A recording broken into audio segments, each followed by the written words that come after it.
Hello, Fredak here. That's Fredak with two C's. Fredak, A-C-C. Alrighty. So, hit the subscribe button if you like the content that you see. That way you don't miss out on anything in the future. And be sure to look back on my past postings. There's a lot of knowledge which becomes power. Knowledge is power. At any rate, I'm not a financial advisor. This is just for entertainment purposes only. Alrighty, that being said, I am always transparent with you, my people, and I'm going to share with you how to make money on the Preakness stakes. The Preakness stakes, which is going to be in about 12 days from now on Saturday. That's going to be 14 days onto the 4th. It's going to be the 18th, May 18th. If I'm correct, and I might not be. Alrighty. And got my Coca-Cola shirt on. Oh, yeah. Alrighty, so how are we going to make money on the Preakness stakes? Okay, here's where we get into a little bit of the education about how it's all put together. It's what I call doing your homework. You got to do your homework. And that's what I will be doing. I'm going to be doing my homework. Then I'm going to share with all of you, my subscribers, the homework that I've done. The homework is culling through races and looking for something that seems like a very strong opportunity for the next race when the horse runs. And I make notes of all this. There's a lot that goes into doing your homework. I will try to educate all of those who are interested in learning how to fish for themselves and make money for themselves. Naturally, 10 people can have 10 different opinions about what they see. I understand that. Believe me, I do. Alrighty, so for the Preakness Stakes, it's going to be a big race day, and people all around the country are going to show up at all different racetracks and all different betting venues to play the Preakness Stakes races. But naturally, there's going to be an overflow of betting on the Tampa Bay races, on the Aqueduct races, or if it's at Santa Anita, you're going to get a lot of large betting pools going on because simulcasting gives people the ability to bet on all different racetracks, not just the Preakness Stakes run at Pimlico Racecourse.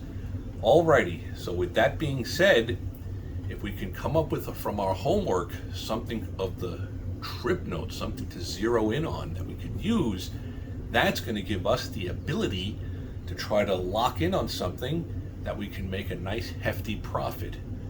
As I'm going to show you down the road, and it's going to come down the road. When you wager $1.50, $2, $3, $4, and you hit something that pays $3, $4, $5, $7, $800, it's the typical human axiom. I should have bet more. It's always on the winners. I should have bet more. At any rate, so I have to get in there and do my homework to start coming up with some trip notes. Now, I can't control whether that trip notes runs on that particular Saturday's card somewhere around the United States. But big race days are the perfect opportunity to have large pools. Why is that important? Because for me, I'll tend to play something, if it's a $4 bet, I might play it 10 times. Or I'll increase the bet from 50 cents to it'll be a $5 bet. So I'm having it numerous times. Now, if you think about this mathematically, on a given Wednesday or a Thursday at one of the smaller tracks, let's say like Tampa Bay Downs, the pick 3, pick 4 pools are not going to be that large. So if I'm betting, let's say, a $4 or a $40 straight pick 3, that's going to affect the actual odds of that pool because that's going into the total pool, and there's that many more winning tickets if I'm on the right combination. So, on a big race day, the pools at Tampa Bay Downs for the pick 3 in the middle of the day, they might be twice the size, 3 times the size. In fact, the pools out there at Pimlico on Preakness Day are going to be astronomical, probably 20, 30 times the size of any of the normal midweek Saturdays, Friday, Saturday race cards at Pimlico outside of the Preakness. If it takes a little bit of time to digest all of this, that is okay. Replay it, watch it again, see if it makes sense to you. Any questions, put them down. I'll do my best to try to answer them. So I have homework to do. Now, how does all that derive into, like, what do I do for the homework? I'm not going to get into that right now. I'm going to let my horse picks do my talking for me. Alrighty, on Saturday, we had the Kentucky Oaks. The Oaks, we strongly thought from the 10 post, the race that the 5 horse had run, the winning effort to draw away by 4 lengths, looked like he was moving forward. And if he stepped up into that race Friday, the Oaks, if the price was okay, it all comes down to the price. You could like a certain horse, but if he's overbet by the crowd, by the public, it's best to stay away from it. You're looking for value, the opportunities where you're getting a really good price. That being said, that's the name of the game, and it all comes down to it is value. You're looking for value. How can I explain value? Somewhat simply. Let's say somebody says to me, "Hey, Fred Ack, I got a coin, it's heads or tails. Let's bet $5. You call it." I say, $5, heads or tails, and it's a legitimate, a two-sided coin. Well, no, not right now. The person turns around and says, "You know what, Fred? I'll put up $6 to your $5. Or $10 to your $5. I'm stretching this to make the point. I'm like, you're going to put 10 down and I'll put $5 down and I can pick it heads or tails. It's a 50-50 proposition. I'm getting 2-to-1 odds. If we were able to do this 1,000 times a day, I'd be wealthy. I'd probably jump all over that opportunity.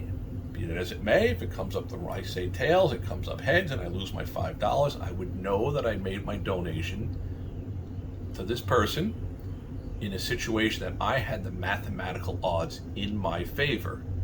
That's a very important thing, to have the mathematical odds in your favor. That's the basis of the horse racing world. You're looking for opportunities that you can extend the value of some of the trip notes that you have. You might have a trip note, but based on the trip note, if it's an obvious trip note, a lot of other people have seen it. People are writing about it. They're making that their top pick. They're going to say he was in a lot of trouble the last time that he ran. So he'll probably be bet pretty strongly, maybe even overbet. So instead of being 1-to-1 odds, he might be 3-to-5 odds. That may be something to kind of back away from. Sure, you want them to win, to validate the homework that you did for the trip note. But you're looking for the opportunity where the public's not on something, where it was kind of like a kind of hidden thing that you saw in that past race. And now you're getting 7-to-1 or 11-to-1 or 18-to-1. Those are the things that we're looking for. That's how we walk out with the big suitcase full of money. Oh yeah. So Preakness Day sets up that kind of a day, that if you got some live trip notes, something to anchor with, which I haven't had any lately. I haven't been doing my homework, been busy with a lot of stuff, just started this channel, trying to bring things out to the folks out there. Whether it's cryptocurrencies, the stock market, we're going to go into the stock market down the road, but right now it's all about the horse racing. We got to make money on Preakness Day. Alrighty, once again, as I always tell you, may all your days be winning ones. Please hit the subscribe button, because trip notes could be coming out in the next few days. You just don't know. I'm in there looking right now at stuff. Alrighty, hit the subscribe, smash the like button if you like what you see, and may all your days be winning ones. Thanks. Have a great day.